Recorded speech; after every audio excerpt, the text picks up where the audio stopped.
Deus poderia mentir? Nunca. E se eu lhe provar que Deus mentiu? Na Bíblia. Professor, o que seria o Jesus da Bíblia, segundo a pergunta do podcast Três Irmãos? Iniciando pelas narrativas do seu nascimento, uma construção lendária. Porque é impossível um homem ter cor dos olhos, cabelo, tudo que você imaginar que nós temos, sem um DNA responsivo da parte masculina. Eu não posso dizer que Jesus não tenha existido. Dialogou. Se eu for colocar tudo isso cientificamente, não tem que ter a parte do esperma. Tem que ter a parte do esperma. Quem é o Jesus da Bíblia? Ele é o Salvador? Ele é Deus? Ou ele foi só uma criação mitológica sobre um Deus que desceu dos céus? É isso que nós vamos ver no vídeo de hoje, com a ajuda de um debate que aconteceu há um tempo atrás entre o padre Fábio Marinho e também o professor Fábio Sabino. Ele que é polêmico, que é professor aí de teologia, tem um canal de YouTube com milhões de visualizações e que muita gente não gosta dele, porque ele gosta de contradizer e ser polêmico e trazer críticas assim que irritam muitas pessoas. Então nós vamos assistir no vídeo de hoje. Já pede o Espírito Santo aí para te ajudar a assistir esse vídeo, mas não esquece que todos os comentários precisam seguir essas regrinhas aqui. Nada, você gostando ou não de quem aparecer na telinha do seu computador ou da sua TV, né? Professor, o que seria o Jesus da Bíblia, segundo a pergunta do podcast Três Irmãos? Iniciando pelas narrativas do seu nascimento, uma construção lendária. Porque é impossível um homem ter cor dos olhos, cabelo, tudo que você imaginar que nós temos, sem um DNA responsivo da parte masculina. Então, cientificamente, se eu aceitar o relato, posso ter o Jesus da Bíblia como real? Posso, contanto que fosse os meios normais e naturais. Não uma questão genéticos. Não uma questão sobrenatural, que aí eu teria muita dor de cabeça a respeito disso. Até entendo a construção do porquê os escritores fizeram isso, porque infelizmente o costume do Evangelho de Mateus, uma das maiores prerrogativas, é trazer cumprimentos proféticos. E dentro dessa natureza você tem Isaías 7,14, que é uma das minhas obras que eu escrevi, que procura corresponder a essa concepção virginal. Então você vê que existe tudo uma elaboração. Eu não posso dizer que Jesus não tenha existido, mas o meio primário, primeira prerrogativa, a concepção sim, cientificamente não tem como, né? E outra, por que também? Veja bem, se ele vem para trazer uma prerrogativa do messianismo, ele precisa vir de uma tribo. E a tribo não se passa pela mãe, se passa pelo pai. Porque você tem a lei da primogenitura. Então você tem uma cultura judaica inserida dentro desse seio, desse meio. E aí a gente pergunta, o Espírito Santo é neutro? Poxa, então ele pode ser de qualquer tribo? Só que não, tem que ser de uma tribo específica. Mas para se tornar judeu, você precisa vir de um útero, de uma matriz judaica. Você precisa, lógico, da mulher e precisa do pai. Só que a linhagem passa pelo pai e não pela mãe. Mas a descendência vem do útero para o judeu. Hã? Precisa de um útero judaico para ser judeu. Não vamos dizer assim judeu, precisa do pai ser. O pai. O pai tem que vir da tribo de Judá, não necessariamente a mãe. Então, ele faz a interpretação da palavra e trouxe aí até essa questão. Ele falou de Mateus, tem uma teoria que eu não vou lembrar de qual apócrifo que o pessoal tira aí da internet, que agora eu não vou me recordar, mas que eles falam que até mesmo, olha só, dentro de uma leitura parecida com essa, as pessoas falam que Jesus fez todos os passos copiando aquilo que estava em Isaías. Então, por exemplo, aquilo que aconteceu na questão de Judas, Jesus disse para Judas que ele ia ter que fazer passo a passo. Então, era como se Judas não tivesse escolhido aquilo, mas Jesus tivesse ensinado Judas como ele ia o trair. Gente, essa teoria existe na internet, baseado num apócrifo, sim. Então, por isso que quando nós vamos interpretar a Bíblia, ler a Bíblia, nós temos que ter todo um contexto. O contexto espiritual, o contexto histórico, o contexto, a época, o contexto da religião, que na época é o judaísmo, do pensamento. Então, não é apenas a interpretação minha ou do estudo que eu tenho hoje.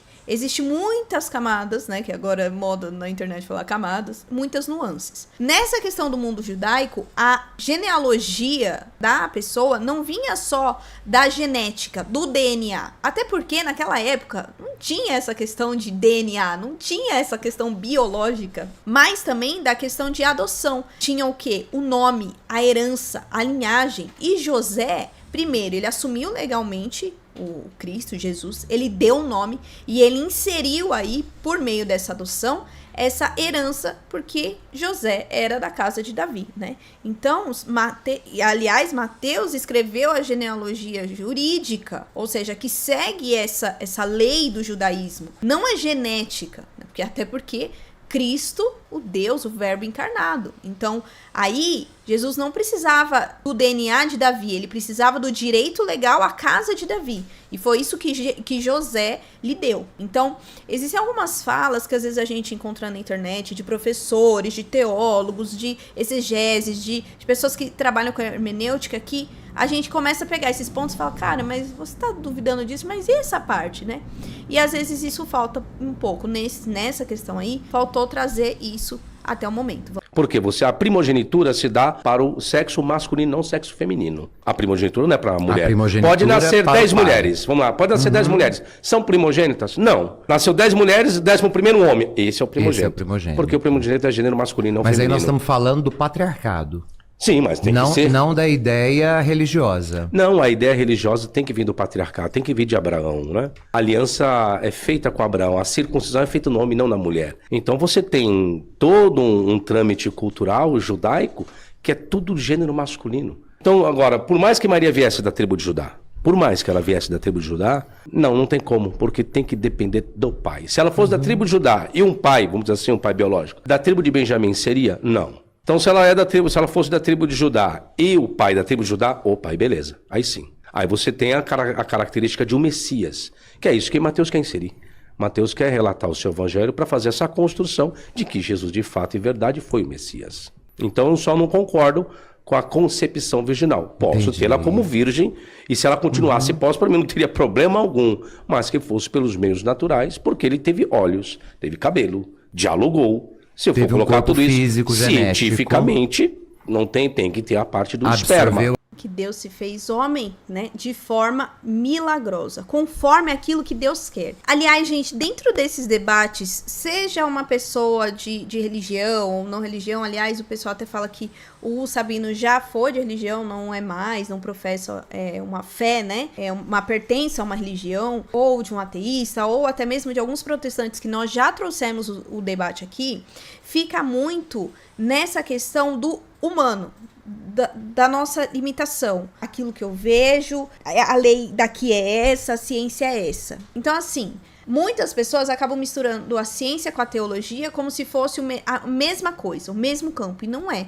A fé nunca afirmou que a concepção virginal é um fenômeno natural, até porque não é. Porque lá em Lucas, o que é dito? Aquilo que é impossível aos homens é possível a Deus. A sombra do Altíssimo virá e lhe cobrirá. A ciência, ela explica o que se repete, e o milagre é, por definição, é uma exceção. O que eu falo em relação aos outros debates é que Deus não está preso às nossas leis. Leis da ciência, leis biológicas. Eu entendo que existam pessoas que usam o sobrenatural para manipular as pessoas. Mas existe aquilo que é, de fato, fé, e existe aquilo que é uma fé manipulada. Então nós precisamos saber diferenciar, senão a gente coloca tudo no mesmo balaio. Então, assim, negar o milagre porque ele não cabe na ciência é negar o próprio conceito de milagre. Claro que quando existe a investigação, a ciência, em algumas questões de milagre, a ciência vai corroborando, mas não quer dizer que nós temos que negar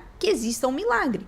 Então, a fé cristã, ela nunca disse que o nascimento de Jesus é científico, é biológico, no sentido que nós conhecemos, do jeito que é feito, mas diz que ele é milagroso. Exigir ali um laboratório de um milagre é confundir muitas categorias e colocar Deus na nossa caixinha, na nossa pequenez. Apesar de Deus ter se feito homem, ele ainda é Deus, ele é Deus, né? A genética... Sim. Tem que ter a parte do esperma. Mas considerando que nós estamos falando de uma divindade, Deus, para ser Deus, não precisa da matéria, né? E quando Deus decidiu ser homem, ele quis passar pelo útero materno, porque o útero é a casa, é a matriz, né? De onde todas as coisas saem. Peraí, vamos devagar aí, padre, agora. Deus, aí agora ficou complicado agora. Deus desejou ser homem. Peraí, então Jesus é Deus? Jesus é Deus. E o pai dele é quem? O pai dele é o próprio Deus. Quantos deuses nós Existe temos? um só em 3 pessoas. Como que é isso? O senhor nega a trindade? Não é questão de negar, é questão de explicação e fundamentação. Como que é isso? Me explique agora. A manifestação do Pai como criador de todas as coisas, o Filho como a razão pela qual todas as coisas foram Certo. feitas e sem ele nada do que existe existiria, e o Espírito como aquele que é o operário, que realiza todas as coisas desejadas pelo Pai e que são concretizadas no Filho. Esses 3 podem se manifestar ao mesmo tempo? Eles estão unidos. Não, veja bem. Não estou falando em unidade em pessoa. Eu falei se os 3 podem se manifestar distintamente ao mesmo tempo, pode? Pode, os 3 podem se manifestar, Então, como isso aí- se manifestaram. Então isso é politeísmo, não é monoteísmo? A grande confusão... Ou enoteísmo, e melhor seria. também, Enoteísmo. É. Ah, tá. Ok, aí nesse quesito eu Nessa concordo contigo. perspectiva, inclusive nos primeiros séculos, a grande dificuldade de se crer para as novas comunidades convertidas era a ideia de que como acreditar que um Deus pode ser 3.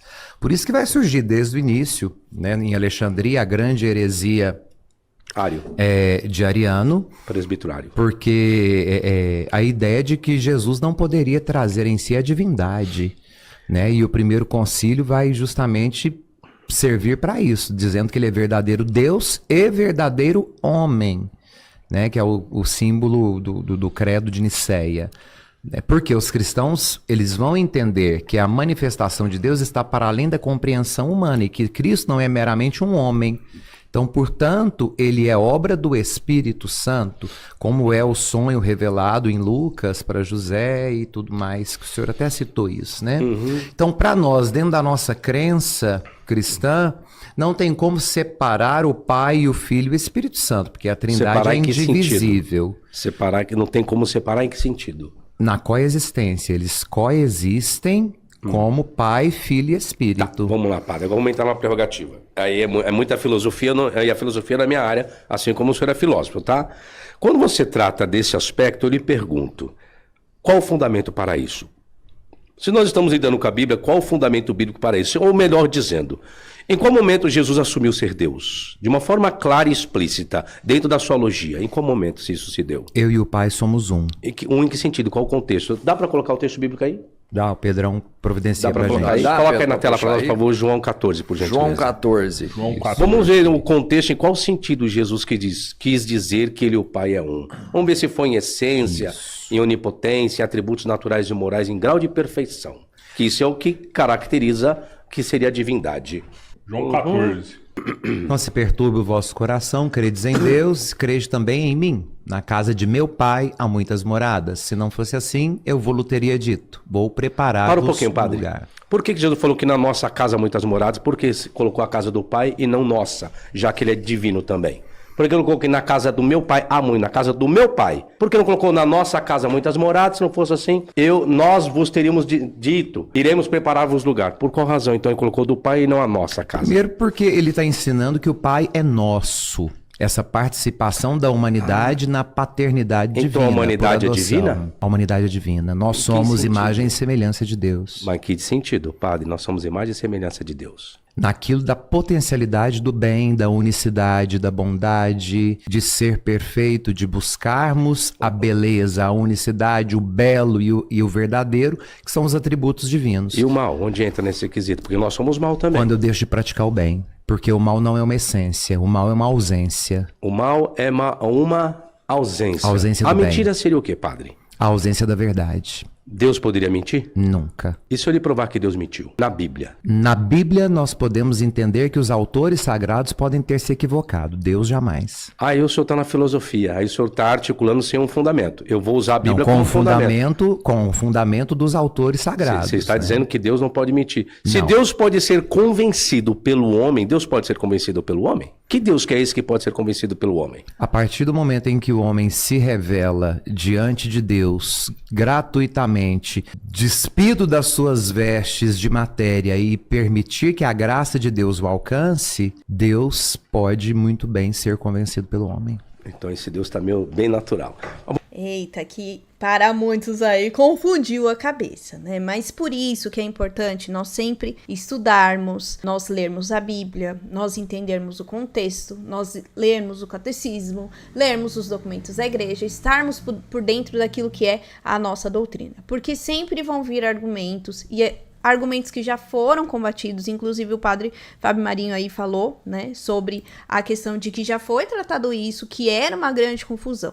Então, muitas pessoas entendem aí a questão da Santíssima Trindade como se fossem 3 pessoas, no sentido de 3 indivíduos, cada um de uma forma, cada um como um ser único. Mas, quando nós falamos, e aí é muito difícil para algumas pessoas entenderem, porque para você explicar isso, você tem que explicar para cada um de uma maneira. A fé cristã, ela afirma que não são 3 deuses, não são 3 essências. É um só Deus, uma só essência, a essência divina, né, óbvio, que é o próprio Deus, né, o próprio Deus, e 3 pessoas nessa relação. A pessoa, no sentido da fé cristã, não é um ser separado, a pessoa aí é no ser único. Então, Deus não é um ser solitário, ele tem essa relação entre Pai, Filho e Espírito Santo. Então, nós temos que tomar muito cuidado, muitas vezes, com isso que as pessoas falam, e cada vez mais, gente, eu vejo que esses debates na internet têm confundido algumas pessoas, trazido à tona questões que eram dúvidas e que depois se tornaram heresias para as nossas mentes. Nós temos que cada vez mais buscar o conhecimento, buscar a vivência também da fé, claro, o estudo, para que nós não caiamos, né? Eu achei engraçado que nesse debate o padre Fábio, ele deixava muito o Sabino falar e ele ficava assim, né? Ele foi muito paciente. Se fosse outra pessoa já ia, né, falar. Aliás, teve um debate dele com um protestante, acho que foi o Tassos, que aí foi ele mais um ateu, mais o pastor Tassos, que assim, ele já é mais combativo, né? Ele cortava ele várias vezes e ficava nervoso, ou pelo menos demonstrava, né, que ficava nervoso. Só é importante dizer que as pessoas que fazem o estudo da Bíblia, e teve um dos debates protestantes que o professor Padre José Eduardo trouxe, ele faz a leitura literal da Bíblia, tá? Então, se Jesus, como ele fez aí, né? Se Jesus é Deus, ele não tinha que falar é a casa do meu pai, é a nossa casa. Eles vão lendo de forma literal mesmo. Então, olha, se ele é Deus, ele tinha que ter escrito isso, e não isso. E é muito o que tem se colocado, né? É colocado Deus como se fosse num laboratório. Acabam trazendo à tona muitas questões que já foram combatidas pela nossa igreja. Então, é por isso que é importante nós seguirmos aí a questão dos textos, dos documentos que já foram combatidos, e aí isso não vai gerando uma dúvida no nosso coração e no nosso intelecto. Quando alguém trouxer, já fica muito mais claro. Mesmo que você não tenha todo o conhecimento, uma pulguinha atrás da orelha vai te deixar, vai sem ficar cutucando ali, você vai falar, você tá falando bobeira, não é isso não. Me conta se você já conhecia o Sabino, se você já viu esse debate ou outros debates, deixa aqui nos comentários. Não esquece também do meu joinha, de se inscrever no canal e ativar esse sininho aí, e compartilha esse vídeo com as pessoas, porque vocês fizeram muito isso na semana passada. Já estamos chegando a quase 30 mil inscritos, mas lembrando, nossa meta é 50 mil inscritos até o final do ano, então me ajude. Combinado? Então é isso, até o próximo vídeo, até o próximo react, até o próximo debate. Tchau!